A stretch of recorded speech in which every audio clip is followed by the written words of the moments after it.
Mr. Strobe Talbot, President of the Brookings Institution, Martin Indig, Vice President of Brookings, Richard Bush, Director of the East Asia Center. Thank you for making this event possible. Dear friends, thank you for being here. On 16th September 2013, the Lee Kuan Yew School of Public Policy in Singapore had a conference to mark Mr. Lee Kuan Yew's 90th birthday, a conference which bears the name of this book. 2 days later, there was also a major conference at the Singapore University of Technology and Design, SUTD, also on Mr. Lee Kuan Yew's ideas, more on cities and urban planning. And the director of that center, the Lee Kuan Yew Center for Innovative Cities, Ambassador Chan Heng-chi, is here today. Let me come to the point. Why this present book, which captures the discussion of the 16 September 2013 discussions? For the gathering at the Lee Kuan Yew School, we had something which was really rather unique. There will doubtless be further such occasions where people who know Mr. Lee come to speak of Mr. Lee, but our feeling was that it was very unlikely that those who know Mr. Lee so well will come together in his lifetime to give their thoughts on the measure of the men. Clearly, in our view, and in the view of the Lee Kuan Yew School, the proceedings and the quality of the proceedings were enough, more than enough, to warrant a book. The book, which I hope you'll buy, has contributions on governance, society, economics, diplomacy, and public service, and also one or two very interesting contributions from a personal perspective, those who have known Mr. Lee the longest. There are certain connecting strands which stand out in the book, and certain less obvious points, which I would like to tease out very briefly. And I'm going to do so, of course, as from the perspective of one of the two editors of the book. The other cannot be here today, but also as someone who has worked with Mr. Lee on and off for the best part of 3 years and interviewed him for various projects. Number one for me would be the sense of Mr. Lee's overwhelming sheer pragmatism. He does not subscribe, and this comes out throughout the book, to any ism or any school of state building. As several contributors remarked, what Mr. Lee was interested in was not theories, it was more what actually works. And Mr. Heng Swee Keat, who is our education minister in Singapore, former principal private secretary, PPS, to Mr. Lee, notes that Mr. Lee's favorite question to him was, so what? And he uses this, Mr. Lee, to interrogate people, or more accurately, I think, to interrogate the issue at hand. On any issue, what is paramount to Mr. Lee is cutting through the clutter, the jargon, the verbiage, getting to the heart of the issues and what the country had to do to tackle them. On a section on governance, you will find references to how Mr. Lee forced to be created, I think, a culture of excellence in public service. What he instilled, really, to me, was an exacting search for the best, the very best people who had to be, in his view, at the top tier of public service. So from the get-go in Singapore, you have people who are ruthlessly screened and screened out if you don't make it. The people who contributed to the book are the people who did, of course, make it. They would not, of course, claim this, but I, as editor, want to make this observation. On this point, I want to venture that Mr. Lee's qualities came to leave a deep and abiding imprint on those who worked very closely with him. Besides pragmatism, which I've touched on, he really does fuse a big picture outlook with painstaking attention to detail, and those who worked with him very closely came to have similar qualities. So particularly in the early days, the sense of pragmatism within the civil service means what? It means you review plans regularly, you place an emphasis on thinking strategically, and if necessary, you change course if the situation warrants this. On the key issues, it's important to note that Mr. Lee made it a point always of seeking out views which were worth listening to. Whatever your credentials are, however, he will check and later cross-check what you have given him with others. And Mr. Lee, by the way, was really a master at this. He is, as Bilahari Kausikan says, an empiricist. And I should add also that Mr. Lee is on record as saying that when he was younger, when he had the strength to travel, he insisted on traveling and seeing the lay of the land and getting a sense of place, partly because he says getting the first-person experience for him is tremendously important. And in my view, in later years, when his frailty placed constraints on him, he still makes it a point to speak very regularly with people who know, subject matter experts. He engages them, journalists, civil servants, his foreign friends.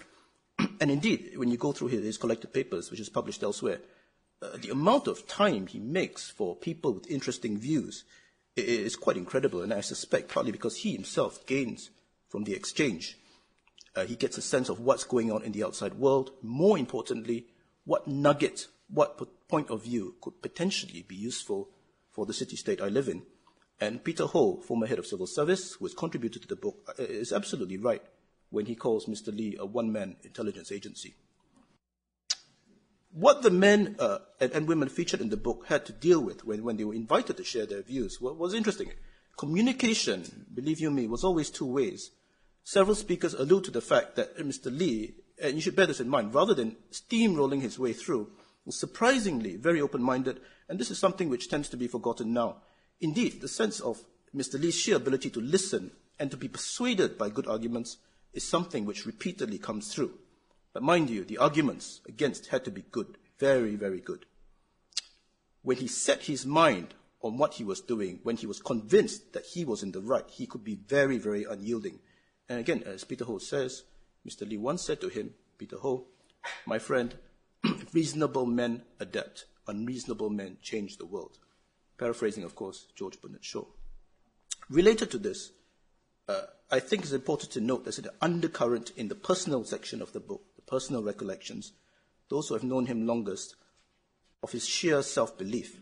And when I say this, I would couple this with the sheer force of personality. You have to understand, in the early days, in the 60s, when it really did not look to many that we were going to make it, he had to have an unyielding belief in the idea of Singapore and to communicate this, particularly because we were an unexpected nation and people had doubts about our long-term viability. So this is something which tends sometimes to be forgotten. He was really at the beginning a conviction politician. He had to be in order to move people along with him and to convince people that Singapore was a worthy enterprise. I think the speakers who follow me will touch on Mr. Lee and Singapore's diplomacy. I do not want to dwell on this, but I want to make two minor observations before I close. One is that it has to be counted by any means extraordinary that a tiny city-state like ours was able to enlarge its space, and this is clearly due in no small part to Mr. Lee's vision, charisma, personality, and the strong friendships he formed with world leaders. It's interesting that Richard Nixon once speculated openly that, born into another time, place, or circumstance, Mr. Lee might have attained the stature of a Disraeli or a Gladstone or a Churchill. But I want to make the observation that I don't think Mr. Lee actually set too much store by these kinds of comments. There were perhaps others who called Mr. Lee a statesman, but he himself disclaimed this. And I want to quote Mr. Lee, what he says on this subject, and I quote, "I don't want to be considered as a statesman. First of all, I don't classify myself as a statesman. I put myself as determined, consistent, and persistent. I set out to do something. I keep on chasing until it succeeds. That's all. Anyone who thinks he's a statesman ought to see a psychiatrist." End quote. One more small point on the diplomatic front. As you know, he went to Cambridge. That's his intellectual milieu at the beginning. He's a product of the West, and at the beginning, in some ways, an Anglophile. Harry Lee, as he was then known, and as one British Foreign Secretary famously said, "Harry, you're the best bloody Englishman east of the Suez." I want to make this point, not facetiously, but to point out that this became the past. England was a nostalgia for him eventually.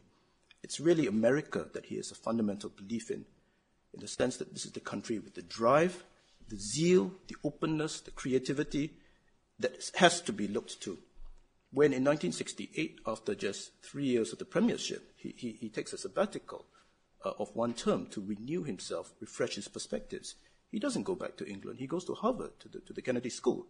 And it's there that he interacts with people like Henry Kissinger for the first time and Sam Huntington and others. What he says at the end of that sabbatical in 68 is worth quoting, and I will do so now. Quote, "My journey through America has been instructive and meaningful.